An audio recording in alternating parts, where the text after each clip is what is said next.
பின்லாந்தில் நடைபெறும் பாவோ நுர்மி சர்வதேச தடகள தொடரில் இந்தியாவைச் சேர்ந்த ஈட்டி எறிதல் வீரர் நீரஜ் சோப்ரா தங்கப்பதக்கம் வென்று அசத்தியுள்ளார்.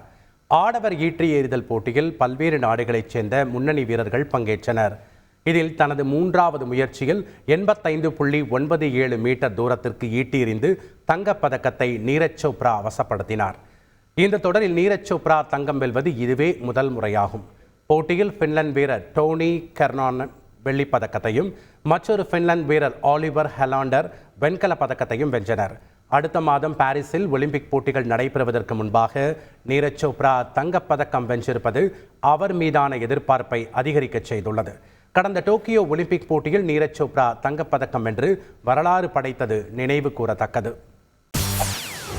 செய்திகளை உடனுக்குடன் தெரிந்து கொள்ள உடனே சப்ஸ்கிரைப் பண்ணுங்க.